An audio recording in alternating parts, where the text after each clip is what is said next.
Joey Karen dumped a cup of boiling coffee straight onto my little girl's lap, and for a second the world just froze.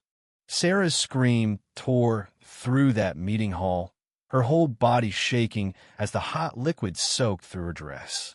And Joey Karen, her eyes were cold. No flicker of guilt at all, just muttered, "Wheelchairs don't belong here anyway." Yeah, she actually said that out loud, in front of everyone. She had no clue who I was, no idea that under the title of Dad, I've been working for 15 years as an FBI agent in the Civil Rights Division. But that day, I wasn't an agent. I was just a father holding my burned, crying daughter, trying not to lose my mind. Let me back up a sec. My name's David Cooper. My daughter Sarah is 7, born with spina bifida. She's been in a wheelchair since she was 3, but that hasn't stopped her from being the brightest light I've ever known. After my wife passed from cancer 2 years ago, Sarah became my whole world. We moved to Oakwood Heights a few months ago, fresh start. New home with wide halls for her chair, a good school, neighbors who seemed friendly. And most of them were, except for one, Margaret Holloway, queen of the HOA. From day one, she had that pinched look, clipboard clutched like a weapon, warning me about unsightly ramps and rules are rules. Sarah, bless her, even complimented her necklace that first day, and Margaret just walked off like she hadn't heard a word. You know the type, smile for the board members, sneer at the people who don't fit her perfect picture. 3 months of nitpicking followed. Notices about our mailbox height, our curtains, even the flowers Sarah picked out. I kept calm, kept it professional, always citing the ADA and Fair Housing Act, never once flashing my badge. I didn't want to be Agent Cooper. I just wanted to be Sarah's dad, building a home where she could feel safe. But Margaret wasn't satisfied until she tried to push through a rule that would ban ramps altogether. That's how we ended up at that HOA meeting one with the coffee. The room smelled of burnt drip brew and stale carpet cleaner. Sarah wore her favorite yellow dress with butterfly clips, fidgeting in her chair, while I promised her ice cream if she could sit through the boring parts. Margaret was at the front, coffee mug steaming beside her, whispering with her allies. When she got to the amendment about ramps, I raised my hand and calmly pointed out it violated federal law. Her face flushed, her grip on the podium tightening, and she shot back that special circumstances don't entitle you to special treatment. The whole room went quiet. Even her usual supporters shifted uncomfortably. And then she crossed a line, said, "Maybe families like ours should look for a more suitable neighborhood."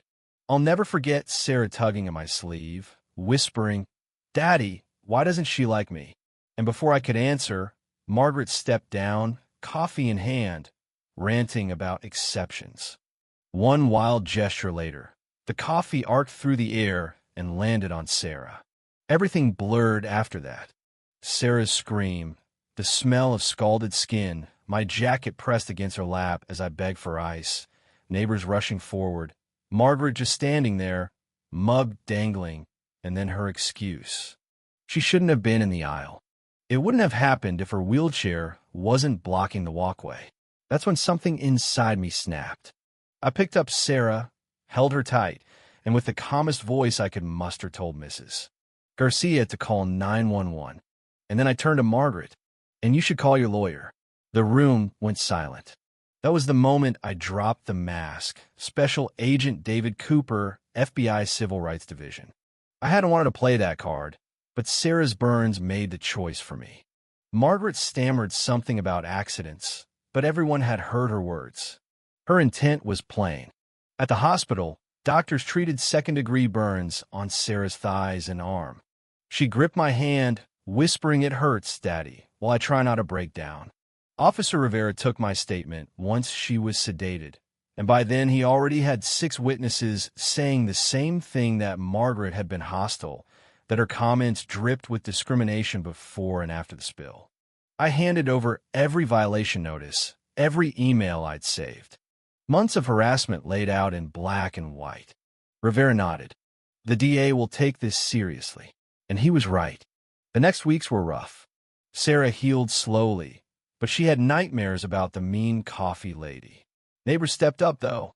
Mrs. Garcia brought dinner, kids sent cards. Even other HOA board members apologized.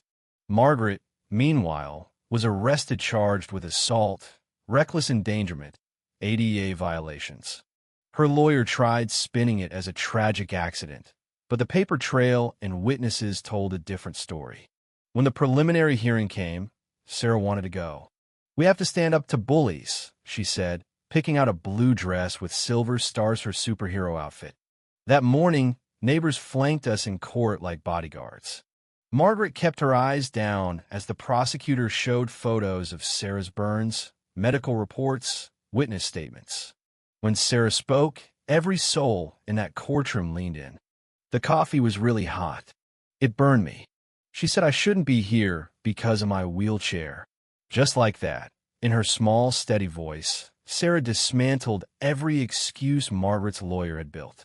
The judge issued a restraining order on the spot. Margaret couldn't come within 100 yards of Sarah or our home. Bail set at $30,000. Margaret's lawyer protested, whining that it would force her to move. The judge didn't blink. The safety of a child takes precedence.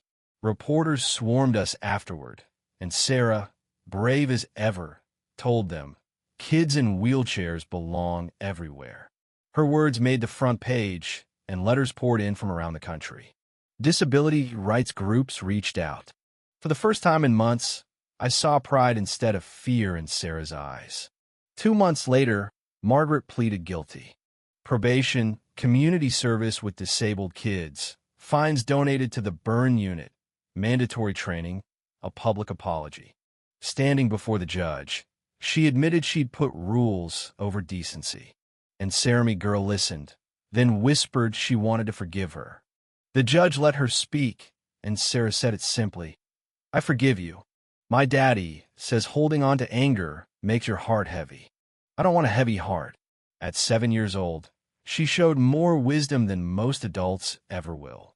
And maybe that was the real twist in this story, the bully expecting to break us, only to be taught compassion by the very child she hurt. 6 months have passed. Margaret's gone. Mrs. Garcia now runs the HOA, and her first act was creating accessibility guidelines. Sarah's scars are fading, and she's thriving at school, friends seeing her for who she really is. And me? I've stopped hiding my FBI badge from the neighbors.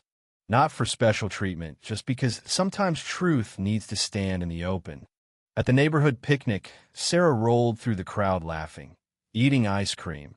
No stares, no whispers. She told me, "I love it here, Daddy. It feels like home."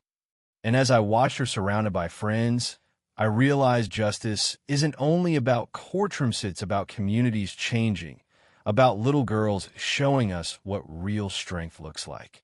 That night, she asked if I thought Margaret was happier now, that she wasn't so angry all the time. I told her I hope so. Maybe kindness lightens more than just your own heart. And as I tucked her in, I knew this wasn't just our victory, it was a reminder that even the smallest voice can spark change. So let me ask you, what do you think? Should people like Margaret be given second chances after what she did?